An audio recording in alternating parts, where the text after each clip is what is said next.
This is Aaron.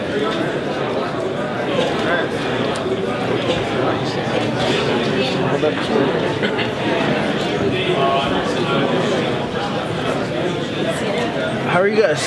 Good. How are you? All right. Well, obvious first question. We all hope to see you yesterday.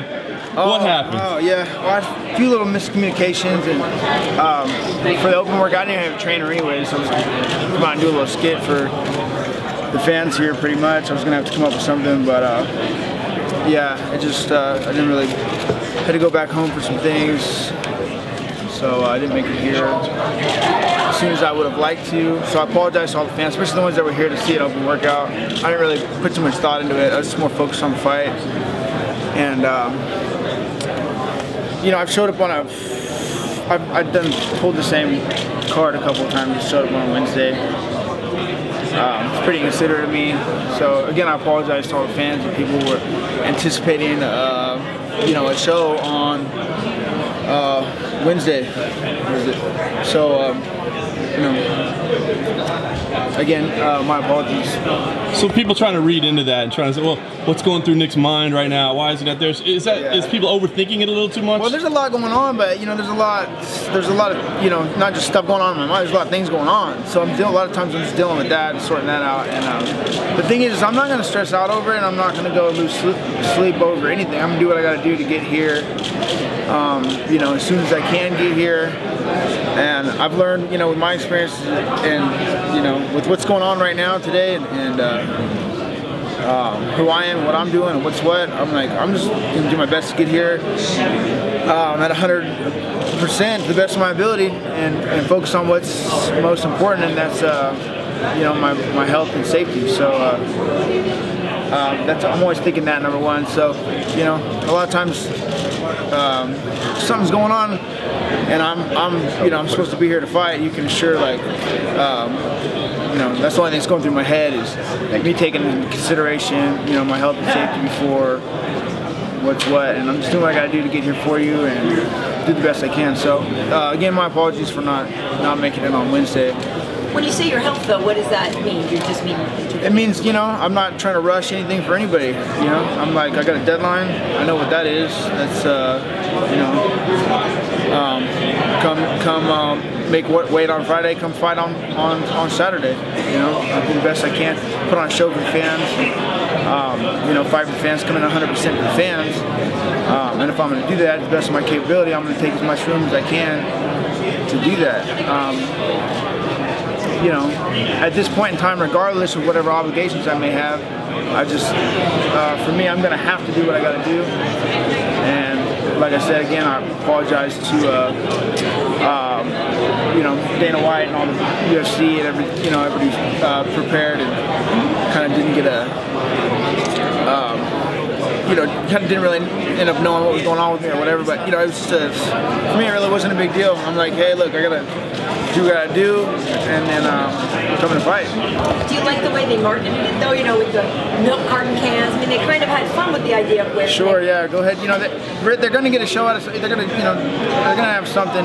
You know, regardless of whether they're going to have to say whatever they want to say. So they have fun with it. It's fine. I'm not. You know, I'm like, hey, you're going to do. They're going to do what they like. So. Did you talk to Dana Lorenzo after that happened, and what was that conversation like, if so? I didn't. Dana sent me a text, and he said, hey, give me a call or text me when you can. I actually missed a text from him a couple days. Dana's always changes his number or something. Plus, I got a new Apple ID situation, so I lost all my old numbers, and I was like, I didn't know if I had it or not. But anyways, yeah, he texted me a couple days, so I missed a text a couple days from him, because I'd text him back if he texted me, but then I got another one that I missed by like an hour, so I texted him back and I said, hey, you know, at the airport in Sac here, and he said, great, that's all I want to hear, or that's pretty much what I was hoping to hear, something to that effect. And yeah, he just said that's awesome, and then that's that. It's, you know, so you know, I'm sure, you know, people that know me are know, you know, and for the record, I'd like to, you know, I'd love to be here for, you know, a workout if I had a workout plan, and you know, but I'm going through a few different things to training, you know, being out a year or two, and, you know, there's some good with the bad, it's bad with the good, and all that, you know, all that stuff. So I just, you know, really wasn't you know, I'm prepared for a Wednesday out here. After all that time that you have had off, what is it like to be back and have like all of this media back around you? What are your feelings? It's you know, it feels pretty easy going for me. You know, I've had a lot of as much time as I've had off, just like from the beginning when I started fighting. I feel like the exposure of this of MMA, mixed martial arts, it's kind of multiplying, and you know, it's you know, I was doing this way before it was cool, and you know, that's why I'm here today. And you know, so no matter, you know, everything just keeps adding on. You know, people recognition, and it just, you know, it's never ending really. I don't think we're gonna have to fight right now. People are still gonna be talking about my fights because I did, you know, I've been out fighting for a while and headlined a lot of events that people, you know, bought, paid for it, and showed up for it. You know, so they know who they're coming to see nowadays. So you know, but so it just, you know, comes natural for me, which is fun.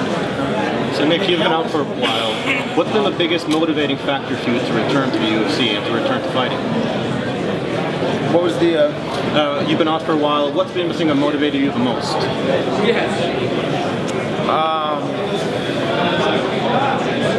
I got a big fight, but I know if I'm coming back for a big, you know, and I always, yeah, I can tell I'm probably, you know, whether or not they're gonna come up with something. Pretty soon after my last fight, I'm figuring, okay, I'm gonna be fighting again here, obviously.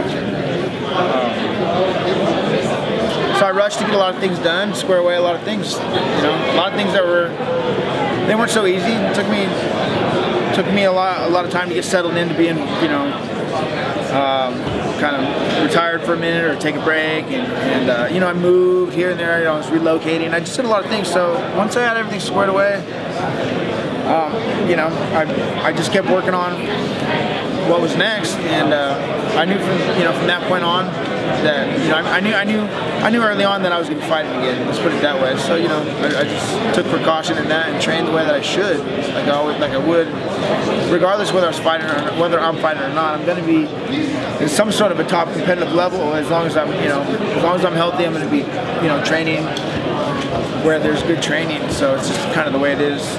Do you feel that Anderson Silva is the greatest of all time, in your opinion? A lot of people have said he is. What's your take? You know, I don't really like to make big opinions on other fighters and who's the best and who's what. But yeah, sure. I mean, like he's made the biggest. Yeah, I'm sure he's the most important fighter in my opinion out here in the UFC. Of course, biggest UFC champion, biggest deal out here. Him, George St. Pierre, BJ Penn. You know, these are the top guys you can talk about. You know, in past and present day. So that's what it is. Ed told me he took you to lunch and you guys talked about this fight. What were your biggest concerns when you thought about facing Anderson? Yeah, we had a talk. We had a, you know, I met Ed a long time ago. Didn't even know he was Anderson's manager. So we were hanging out, talking. You know, I didn't know he was Anderson Silva's manager at the time. I just, you know, I wasn't that tuned in to what's going on outside of the training gym. Just like now, really. And I try to stay that way best I can. But you know, you gotta branch out a little bit to understand what's going on. Of course, I learned the hard way. But yeah, I sat down with Ed, and you know, we talked about this fight a little bit. And by that time, yeah, my biggest concerns were just you know, getting the right people behind me to you know, represent me, and you know, so we can land the best fight contract and deal. Because I didn't, you know, before that we weren't talking about nothing. I had to square all these things away on my own for myself before we can get it before I get it going. People are looking, people didn't know what I was doing either. They're going like, okay, what do you know? Like, I gotta do what I gotta do, and when I do what I gotta do, it's gonna be done. So. Nick, do you recognize the fact that by not going to the workout yesterday and by doing less media, it actually increases your profile and increases the buzz for this fight? Like, we go to these all the time, and there's never this many people around one fighter. Do you recognize that? Is that part of your brilliance? It just, you never know how things are going to go. You never really know how things are going to go, but, yeah, of course I'm going to try to cancel out possibilities of what's going to happen. You never know what's going to happen, but, I know you're going to get something. It's going to be some ups and some downs with either direction, but there's always somewhere to go. There's always a way. There's always a way to go. So you smile at all this though, because you got more attention yesterday than Anderson, who did show up. Yeah, it's a big deal not showing up to something big like this. On the embedded, they said that your bags went through and came to Vegas, but you didn't. So did you go through security and then decide to go back? Yeah, when we got to the airport, I was like, this isn't. I think I'd rather sleep in my own bed tonight. I think they're going to try to jam me up with a bunch of things. They were going to keep me up. It just, I was like, you know what, we're going to have to. This is not looking good. I left half of my stuff at home. I'm not ready for what we got tomorrow. So, we just flipped a U-turn and hit it back home. I was like, I'm gonna do what I gotta do. I'm showing them tomorrow. I'm like, hey, sorry, that's inconsiderate to the other fighters. I'm sorry, hey, you go out there, you do 30 fights, 40 fights, whatever, fight some of the best guys out there, and maybe, I don't know. I'm not trying to say like I'm special. I'm trying to say that you can take what I can get and do what I got to do. That's all. That's all I can tell you. And people want to say, "Oh, that's all irresponsible." I'm like, hey, look, be irresponsible for me to go out there and take an ass whooping, which is probably going to happen regardless, whether I win or I lose. Just like in every fight I've done. So I'm not. It's not like I don't anticipate the worst case scenario going out there, just like I always do and always have. I'm not going to sit here and tell you, oh, I'm going out there, I'm winning, I'm not this guy, done what I've done. They do it, he doesn't know what I'm coming with, all this, all this crazy talk. So, because that would be crazy. I'm not trying to give you that. I'm just trying to tell you what's really going on for you. So. Did you get your bags? Sure, yeah. I had people here waiting on me to pick up. Stuff like that. Did you change a lot in your camp before this fight? You're saying that you've had some changes behind the scenes and stuff. Are things different for you now, camp-wise? Yeah, sure. Things are always different, and that's a good thing because you shouldn't be doing the same. Always making changes. You want to keep what works. That's always something you want to keep in mind. Keep what works, but things are always going to be changing. If not with you, then what's going on around you. So yeah, of course, and with change, there's ups and downs too. There's good and bad with everything. So, who's your head coach now? I've always been kind of my head coach from day one, but I've always had a lot of coaches. I've always had, a brilliant jiu-jitsu instructor and coach, Cesar Gracie, and I can say the same as far as my Sambo instructor, Valerie Ignatov. I've had some excellent training partners from the very beginning. I used to train with a guy named Steve Heath. He was a knife expert. He was a karate expert. He was a jiu-jitsu expert. He fought Chuck Liddell. Beat a whole bunch of other guys that were, back in the day that were, when it was what it was before it was on, pay-per-view and before it was on TV in any kind of way. You had to buy it on pay-per-view. It was just, UFC 10 to 23. And that time when I started training, started fighting, training for fighting. I was training with some pretty important people back then, and I recognized it wasn't like I don't. I learned real early on to know where I come from, and that's something that's carried on. So I know where I come from, and you're not gonna fool me with this or that. I'm not gonna buy into no hype. I understand what's going on. I don't really. have too much of a life on the side of this, because this kind of takes up, you know, a lot of what's going on in my life. So it's just, you have to deal with that and take it day by day, and realize who you are, what's what, and put yourself in other people's shoes too is a really important advice I could give for any fighters. I'm like, hey, if you can't put yourself in someone's shoes, how are you going to train like them? How are you going to fight like them? How are you going to defend against someone like them? How are you going to, for any case, that's really important. Always put yourself in someone else's shoes. Do you think you would have liked to fight in the old UFC back in the day like that, or do you prefer it now? I think these guys got paid enough money back then, how much they're getting, but they're getting beat up. But there's a lot more in it back then. And there was a lot more in it for me too when I was fighting my first 10 fights. There's a lot more,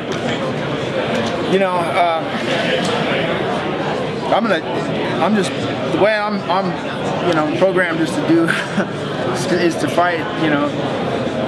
There's not really much I can say about. I'm gonna fight for you. I'm gonna fight for me. I'm gonna fight. I'm gonna fight the best I can. So it's I don't know. I didn't mean to get sidetracked with what I was saying, but what'd you say? I just meant stylistically. The old days of the UFC, it was a lot more raw, and in a way that seems to suit your personality. I'm just curious, had you been a little bit earlier in your prime, would you have liked to fight back in those kind of days? Yeah. The thing is like, I just I was into fighting, before it was important.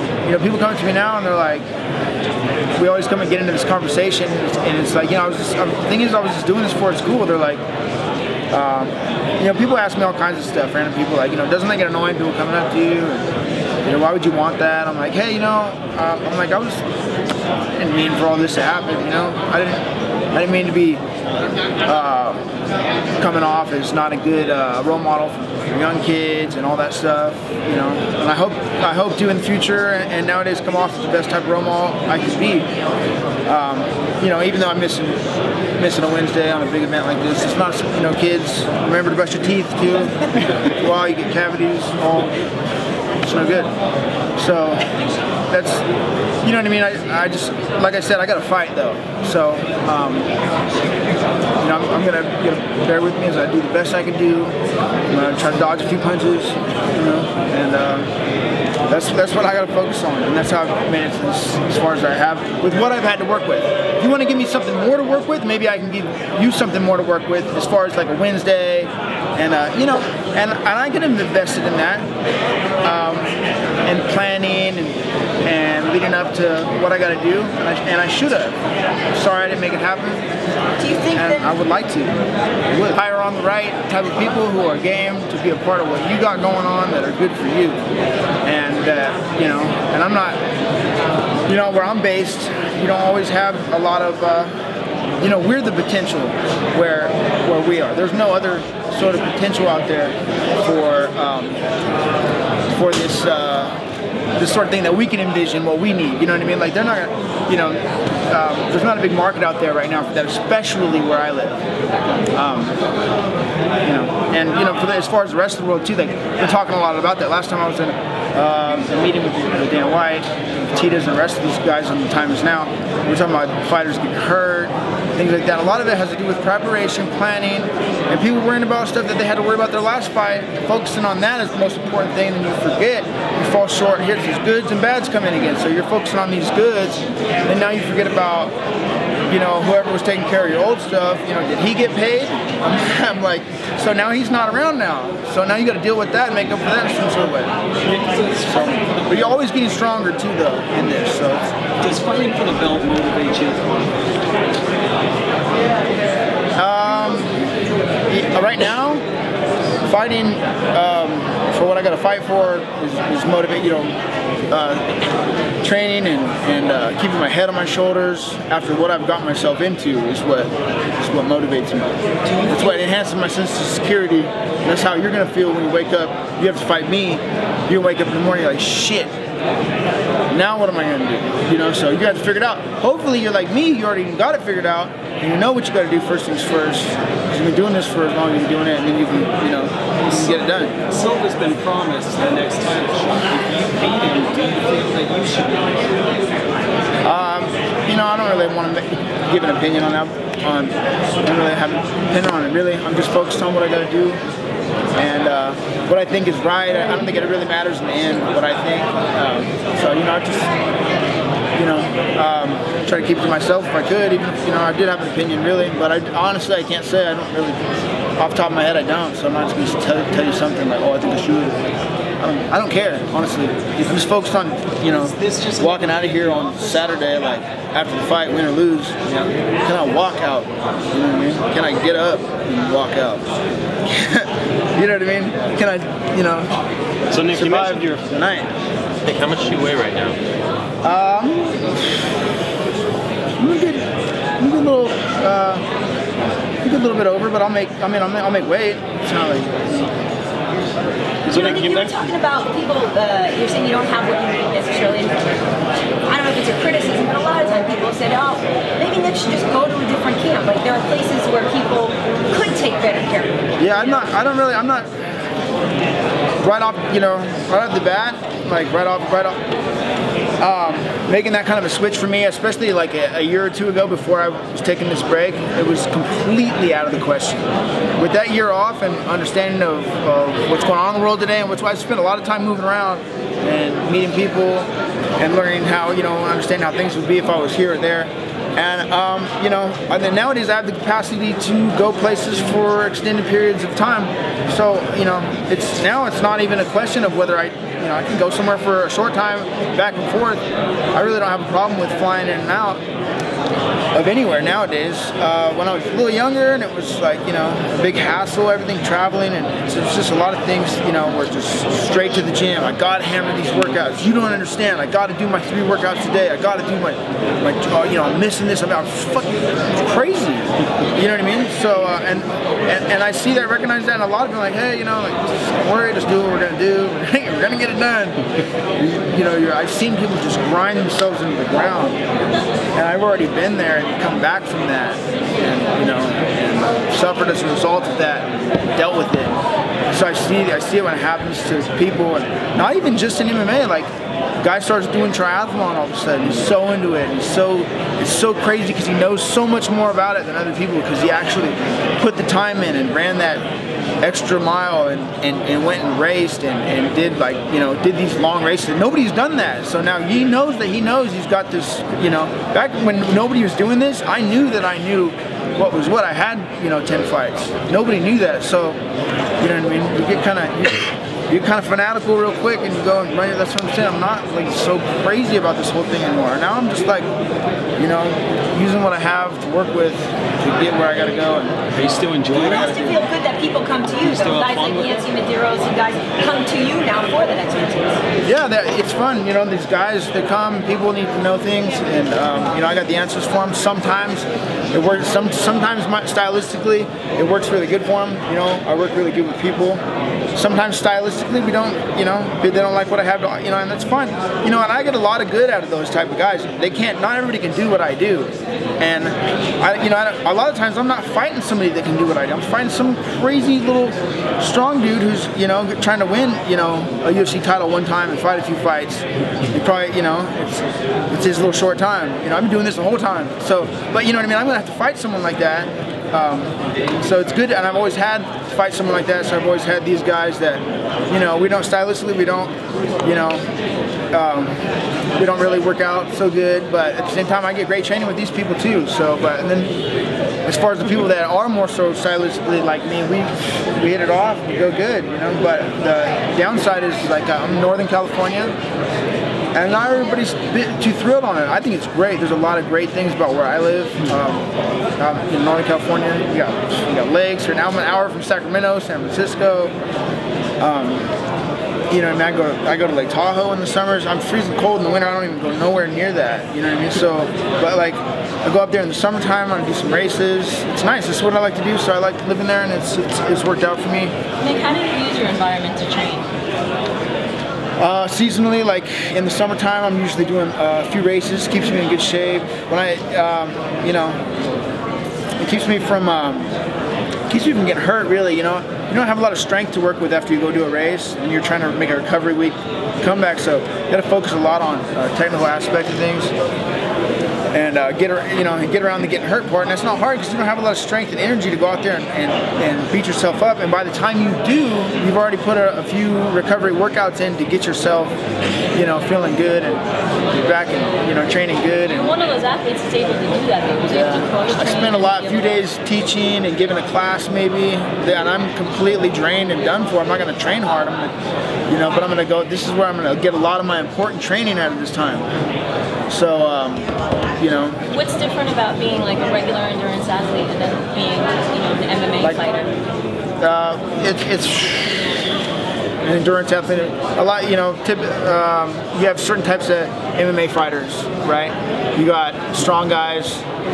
You got wrestlers, you got one-dimensional fighters, you got guys that are really skilled. You got some of these guys out there now that are really skilled doing jiu-jitsu, they're doing boxing, and they're, and they have to learn the right way to go. They're not just strong. They don't always get over on someone for being strong every time. So they've had to, in their training, they've had to find ways to take the path of least resistance, whether they're either strong or whether they've trained harder than someone, so they're not strong that day, and they put in the time to beat themselves down to where they're at this even strength level now, and now you're going to take the path of least resistance to get to where you're going. Nick, what's your biggest advantage at 185? But you have a lot of fighters that they don't learn to take the path. They're just strong, and they get by like that. And you can, as a fan and as a fighter, you're going to start to recognize these types of people that are doing this, and what you're seeing out there, and then you can take your pick for yourself. And do that's what's fun about this whole MMA. And yeah, sure, it's fun. I'm gonna have a good time with that, just like anybody. It's a good time, Of course, it doesn't always mean you're a fighter. And you got to go and do what I got to do. Nick, could you talk about that doesn't always have to be fun either. Going up to 185? What's your biggest advantage? I'd say I have a really big advantage at 170 as long as I come in, to a good 70 to 80% of my ability, which is tough. I've come in with less than that before. I've never really amounted to 100%. I think on my way out to a fight, I can say I've been pretty close here and there, and it looks pretty good here and there. But I've really never been out there like a whole full 100%. So for me, I think I can always amount to, regardless of the weight class and who I'm fighting and what my potential physical abilities, regardless of weight, I think I'm going to be healthier and stronger, of course, And I'm always going to come out at a minimum of 85, if I'm healthy and uninjured and all that good stuff. I'm always going to come out of a good 85% feeling good because I'm just not going to be cutting less weight. And the thing is, if I have the right type of time of preparation and team behind me to get down to my optimal weight and my optimal training, and there's the right stuff, I'm going to do it. I'm going to look better than I'm going to look at 185 pounds. But we can more so guarantee that I'm going to come in at least feeling half good, for the most part. That's what my take is, and that from the last 2 times I've fought there that way. So that's. Final question: how do you beat Anderson Silva? Keep your head on your shoulders, and now I got to go out. We're gonna have to find that out. That's a lot of times that's what I'm here for from the beginning, and a lot of times, by the time I go out there to fight, I'm almost curious to find out. People are like, are you excited? No, but I do want to know, how I'm gonna get through this. So I know we're gonna go see. Do you get excited though when you roll into Vegas and there's a billboard that's 5 stories high with your head on it? I mean, does that give you any kind of like, all right, that's kind of cool? It's been happening since I was like 24. So you're used to it then? Yeah, I'm used to billboards, and people don't notice those billboards. I can walk past all these, a lot of times fight fans, they know, people that watch fighting, sports fans sometimes they recognize, but they're like, they can't take them too long to figure it out before. So it's not like, but yeah, when you're running around with your friends and you're like, hey, you guys aren't on the billboard. That's yeah, of course, that's cool. Sure. It was cool one time I got off the airplane and I was boom. So. Are you refreshed at all?